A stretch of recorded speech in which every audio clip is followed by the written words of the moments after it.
Hello and welcome on 360 Sport on Trust TV. I am Adeni Ajishafe. Well, we know that when it comes to football in Nigeria, especially the NPFL, well, it has always been one issue or the other. But right now, the chairman of the referees committee, talking about Irabor, a lady right now saying the era of poor officiating or bad officiating is over in Nigeria, because she will do everything for Nigerians to be proud of her, and the entire committee making sure officiating games in Nigeria will actually get better. That's our first story. NPFL, era of bad officiating is over. Irabor, well, that's the first story that I said, and now we'll be looking at that alongside Ayo Adams and also Noel Samson. Good to have you guys. Glad to be here. Good one. Now, start looking at this. Like I said, you look at anytime you are playing football in Nigeria, especially NPFL, it's either you hear of fracas, violent conduct from fans or supporters club, or players even fighting, or of the referee being attacked. Aside that, you also look at a lot of irregularities coming from the ref themselves. Very glaring chances, very obvious that this thing is wrong. They will actually turn it around. But now, the NFF actually set up a committee to see into a referee issue and whatever. Now, the lady, at least among them, who is actually trying to see how they can sanitize Nigerian football, is saying, era of bad officiating is over. She will do everything possible along with the committee to make sure the referees, they have good day when they are referring games. And you remember that the IMC right now, with the sponsors, they pay directly to the account of this ref. So nothing like complaints anymore. Go there, do your job, don't be intimidated. Do you agree with this? Well, first, I think the overall theme is the sensitization across board. You know, that has happened through the meetings that they've had. And one other thing I think I need to give, credence to the fact that the NFF, nominated a female to head it, Faith Irabor. I mean, she has credence. You know, she's a FIFA certified ref. She's been with the CAF as a CAF instructor also. I mean, and also the Nigerian football. And she's been there. She has a really good track record. So you can really say there's a lot of energy that supports her, right? But back to the officiating. One of the reasons that the officiating in the Nigerian Professional Football League has been really, really bad and messy is the fact that past experiences. Some of them there was this mantra that was around Nigerian football that away teams do not win. So when referees get to away games, they tread very lightly. Because they know that the home team will do everything in their power to make sure that they win. And if they, as much as possible, do their jobs to the best of their professionalism, some bad things happen to them. They've seen people lose, people lose their lives, people get injured, people get beaten, people, properties being destroyed. The refs, just to officiate the football game, and you're fearing for your life after the game. So I think the new inclusion of paying the money directly, now you have no issues, with whether except as a ref personally, you are not a good person, you're not a good professional, or you're greedy. A substantial amount has been paid directly to them. Go to the pitch, officiate your work. And also, we heard that the new rule has been put in place. If a team or a player from a team or any associate of a team, flout a rule, point to be deducted. And that's one thing I think will really change the mindset of these teams and players, because now, before, it was fines. And I always say that you fine a team 5 million, 10 million, they will pay. But then take away 3, 6, 9, 12 points. And they will feel the heat. And practically from within themselves, they tell themselves, look, if you mess up, we get docked 6, 10, 12, how many points? And you know how hard it is to accumulate points in the Nigerian professional football. It's one of the hardest places to get points. So losing it is a big issue for them. So I think it's a step in the right direction. Like I said, so far so good. They've been taking gradual steps to making the sport better. We just hope that it gets to the pinnacle of the European football. Well, hopefully. But talking about Noel Samson, you agree with that? That's where it can be better. Mr. Aya said it all. You see, that issue of security is one thing. Now, we know very well, even when we were in secondary school, you cannot come to my own school and come and play a match. I'm good like that. Why would you? I've witnessed a match before. It was within the area we have from this place. It was a secondary competition where they scored the home side, and before you knew, we saw the guys with already marketed on the ground. And the coach of the others, he told the boys, guys, how far? you guys should equalize us, or else we'll leave here with injuries. And before it was not like a back pass, and the keeper was like, oh God, he stepped on it and he scored. Yeah. And that has been replicated in our own the Nigeria professional as league. well as last season, where you don't go away. I win. So why would I be a ref when I know if I go, those people win? I will not come back alive. I have my kids and my wife to take care of. No, I won't accept that. I won't do that. I would either let them draw or they win. So if they can tackle that issue and I don't know if they can. I don't know how those guys in Europe do it, where they want to tame their fans. You can see we play a match, the fans will just run to the pitch before you know the game is ended, everything. I don't know if they can just do that, tame the fans. That, as you said earlier, sensitization has to go across board. Yeah, go around. Then where the referees know they are safe, apart from paying them the money, okay, paying the money to my account and I go and officiate, I know I will die after officiating, and I pay the money to my account. Why not just do what I want to do and go? So apart from paying the money to the account, why not just bring a kind of security for both the ref and able to just guide the fans from coming to the pitch, or even after, because it seems some of these ref, the players, those fans know them. Yeah. So even after the match, if I cannot beat you on the field, I'll still come to your house and deal with you. So I think the best if they can bring in ref, maybe if you are playing here in Abuja, let the ref come from Lagos. Were you part of those people beating? That was part of it. So the sensitization.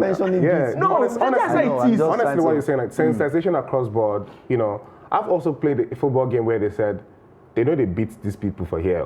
Why they've told us before we got to play the match that I actually use the right voice. Why will you told us of the voice? They know they beat people for here. And I remember that game clearly. We were losing 3-1, then we played 3-3. Yes. The 3-3, they came to like hug us, good game. But the outside was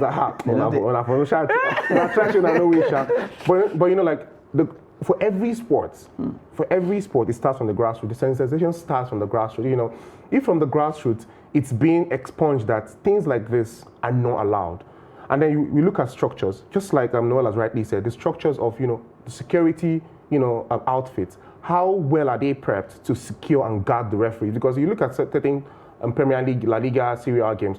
At every point that you look, you're seeing a security guard, a steward across the pitch. Sorry for continuing. There's a match I watched. It was in a Premier League game where I was in. My guys were saying, if Nigeria this guy we go here and go beat him.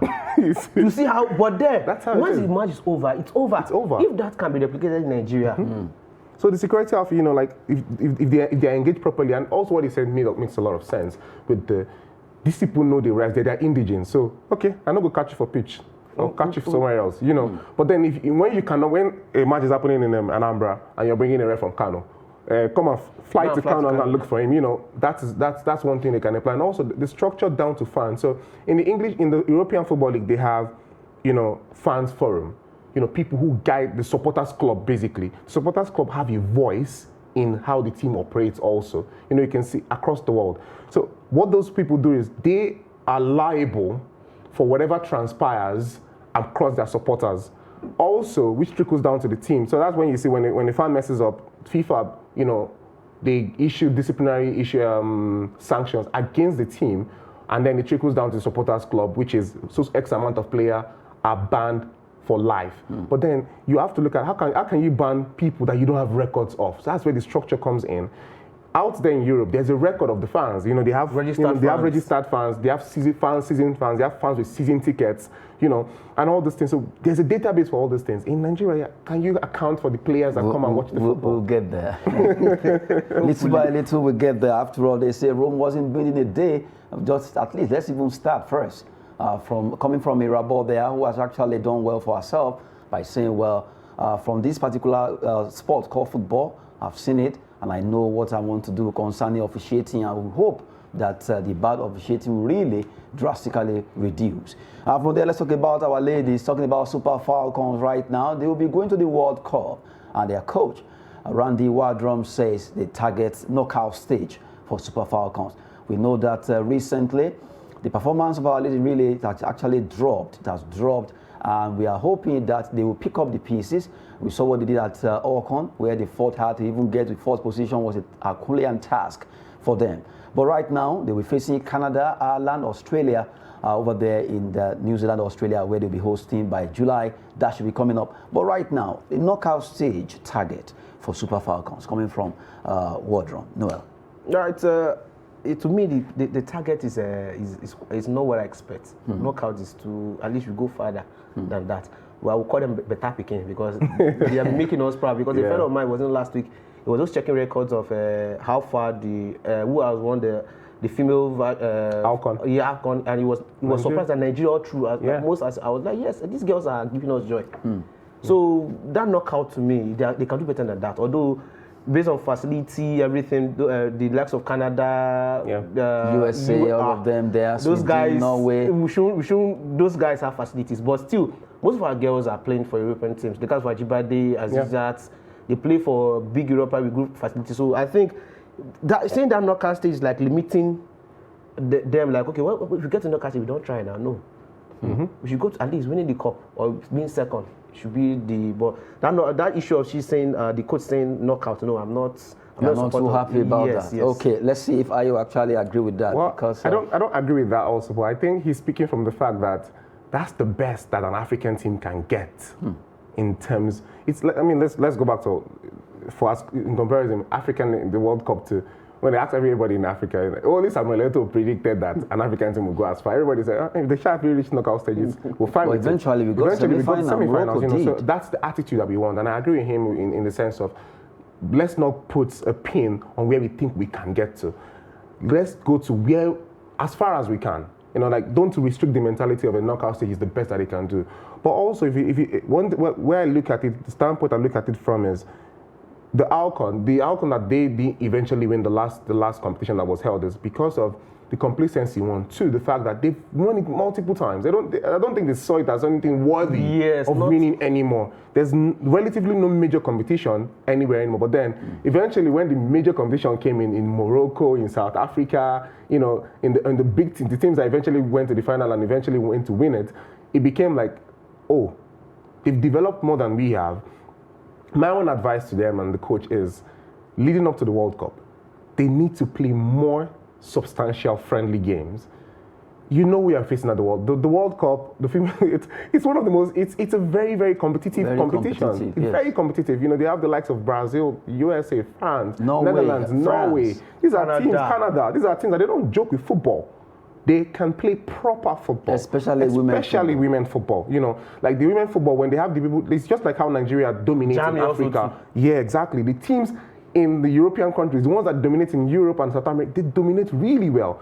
So we need to come out as as the giants of Africa, as we are called, to come out there and show what we are made of. But it has to be by playing oppositions that are as good as ones you're going to play at the World Cup. Hopefully we can get to play against all the teams that will give us that particular aura of facing Canada, Ireland, and also Australia, because that's we are in the same Group B, and it's going to be a tough one. Well, from the way it is, Nigerians are saying, round the world run good, but we can actually aspire for more. Well, from the way it is right now, the Super Falcons will be ready to fly high by July. Let's see what they'll be doing at the World Cup. Australia and New Zealand will be hosting the World Cup at that time, and we hope that they will break the record they've actually had at the World Cup. Now, let's move away from that story. Let's talk about the EFL Cup. Matches will be coming up. Southampton, Man City, Nottingham Forest, Wolverhampton Wanderers. These are two matches coming up. Well, Nottingham Forest, Wolverhampton Wanderers, you can maybe tag the two of them equal, but Man City, Southampton. The difference is clear. Wallop. They are going to get their hands back. What if somebody actually said Man City will beat Southampton? What if Southampton beats Man City? Man City defeated Chelsea with back to back. Okay, why? Please don't mention Chelsea. That's what you say. Okay, they won. Winning is winning. Man City won their last opponent in a 4-goal margin, and an opponent way stronger. They won. They won way stronger than Southampton. A team way stronger than Southampton. I mean, I don't think Southampton is. They are not in contention for Manchester. But Wolves are Nottingham Forest. I mean, Wolves have the new coach in Lopetegui, and he's been doing well. Nottingham Forest, if they go with the same lineup with Dennis up front as they did in their last FA Cup, and they lost woefully 4-1, they should probably rethink that lineup and put Taiwo up there, because if they want to win a game, he's the man to get them the goals. Well, from the way it is, even I'm not mentioning Chelsea now. I'm not mentioning Chelsea. Nottingham Forest, Wolverhampton, yes, you can actually balance maybe 50-50, whoever wins there. But for Man City, Southampton, I know, attention, in fact, the whole world right now is against Southampton, But who knows? Maybe just an iota of belief in themselves can actually get them to win this game. Like I said earlier, football is magic. Let's forget the normal, on a normal level, based on people, everything. Smart City are already winners already. Yeah. Seriously. But anything can happen. Yeah. Football.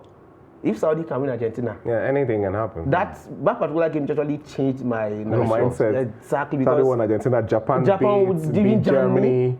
So you can see that big upsets. And Man City beating Chelsea twice. No.